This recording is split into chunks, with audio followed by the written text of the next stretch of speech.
Hello, Internet! It's Andrea again, and that behind me is Winry, and Kuko's on my lap, so we have some visitors with me again today. Um, in this vlog, I'm actually going to try to have a little bit of an agenda. There's two things I want to talk about. Before I get into that, though, I am using a different computer and a different webcam, so this video is going to look different, and it's going to sound a little different. I'm actually hoping it sounds and looks better, because this computer is a little more advanced than the one I had been using. So hopefully this actually turns out for the best. And the two things that I want to talk about this time are some schedule changes that Kellen and I are having right now, and also about what causes PCOS. So the first thing that I want to discuss is that for most of our relationship, Kellen and I have worked different work schedules. Either I worked at night and he worked in the morning, or vice versa. For about the past year, though, we've worked at the same time. We both worked first shift schedules, so we've been together a lot. Kellen just started working tonight from 7 p.m. to midnight. And that's going to change, I guess, in the spring. He'll have even more hours. He'll work even more overnight hours. I think he'll start at like 10 p.m. and work until like 4 in the morning or something like that. So this is a little bit of a change for me, and on one angle, I'm a little upset about it, because it means we don't have as much time together, and not having as much time together means a lot of different things for us. One of those things is that in terms of trying to conceive, it kind of gives us less time together, particularly because now we're alone actually at nighttime.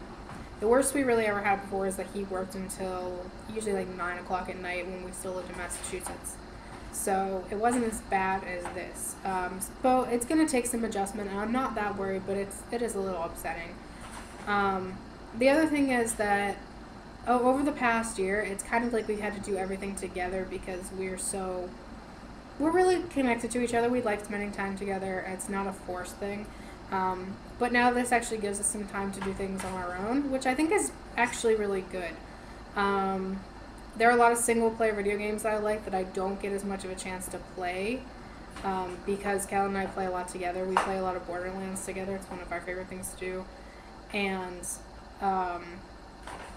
there's stuff like, right now he just bought me Tales of Vesperia, and I really want to play that, so I'll have time to do that now. Also, I plan on doing more yoga at nighttime, which should be relaxing for me as far as sleeping too, so that's actually a plus as well.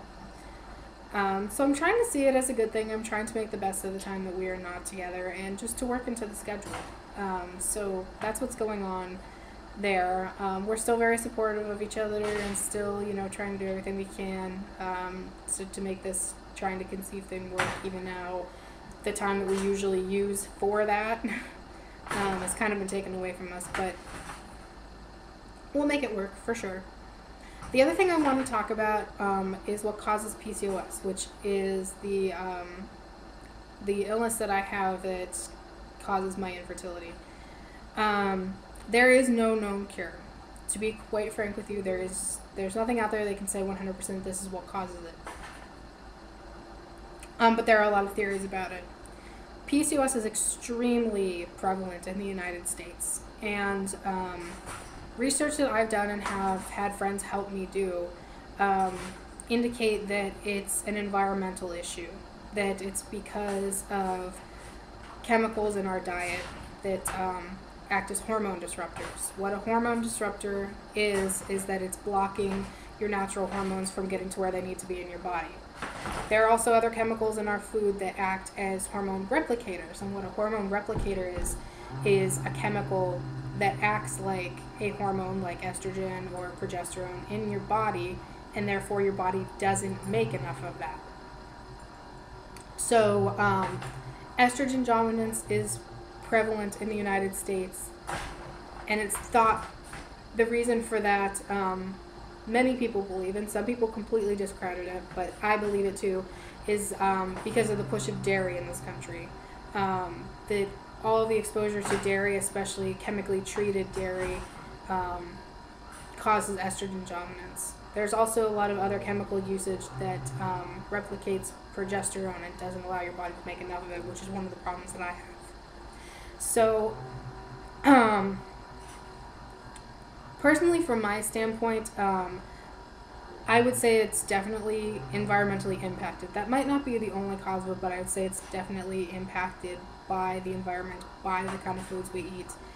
And that's one of the things that I'm really happy about lately, is that a lot more people are becoming more conscious about what they eat, and are looking more into organic, stuff like that, about limiting dairy, about limiting the types of meat they eat. My diet is chicken and fish. That's all I eat as far as meat goes. I mentioned that before. Very little dairy, also mentioned that before. Very, very limited processed foods. We always have lots of fruit, lots of vegetables, lots of nuts, things like that in the house. So Kellen and I eat pretty clean. We're not always 100% on it. You know, we do get fast food every once in a great while. We're not like, oh, we have to eat this particular way or we're going to die or something if we go off of it for one day. So we're not that extreme, but we are pretty careful about what we eat. If we do go out, we try to stick to places that we know we can get better food from. Might not still be the greatest, but it's better than going to McDonald's or something like that. So we do Panera's. It's close to us, and we know we can go there and get a salad that's pretty good for us.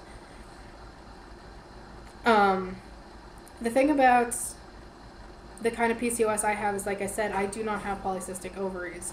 Everything I have is hormonally driven.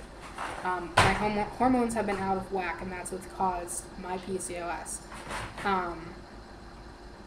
So that's what really led me to believe that it was an environmental issue, that it was mostly a food issue. And that's why I changed what I was eating so drastically. And like I said, I've lost like 40 pounds because of it.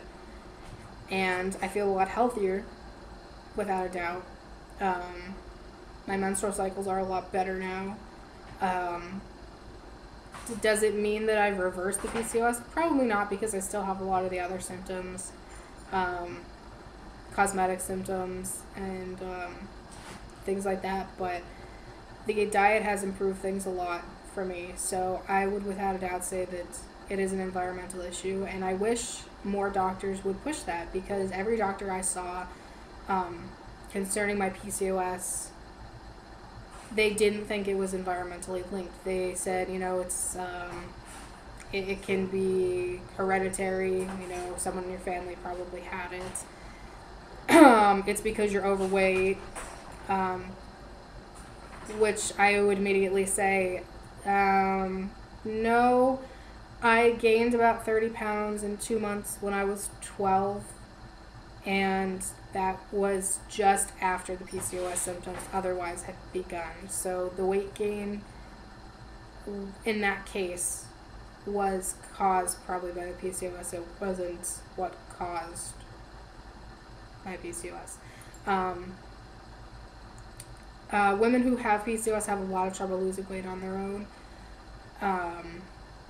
That's why I'm really grateful that I have been able to lose weight just doing my own kind of stuff, and haven't had to, turn to doctors or anything like that for it. And nothing against anyone who has, because obviously, if you're in that situation where you can't lose the weight and you need to, then by all means, of course, have some kind of intervention there.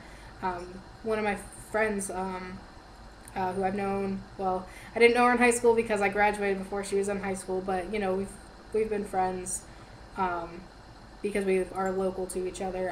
She actually had weight loss surgery, and I've been watching her vlog, and that's kind of what's inspiring me to keep going with this too. So, everyone's case is different, and I think PCOS is that way. I think there probably are women who develop PCOS because they were obese.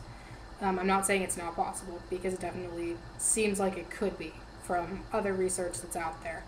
I think that there are doctors who are onto something when they say that they think PCOS is not actually one disease, it's multiple diseases, and there's just not a name for each one, and they're all being lumped together. They don't know enough at this point, and there doesn't seem like there's a lot of research on it in the medical field, actually, and that's unfortunate, because about 10% of women in the United States have PCOS. That's a pretty large number. It's the leading cause of infertility in this country. it's a big problem. And I wish more was being done about it, and I wish I was one of those people in a position to research it, but I'm not a scientist or, you know, into medicine or anything like that. It's not my field. I would hope that there will be more women within my generation, and men, of course, too, who will notice that it is such a prevalent problem and start to research it more and start to get more of an idea of what this disease is, if it is more than one disease. If it's preventable, if it's curable. There are lots of theories about how to cure it. That's actually why I started taking Vitex, because there's research that Vitex can help reduce PCOS symptoms, and for me it did until it ran its course and I stopped taking it, as I explained in the introduction video.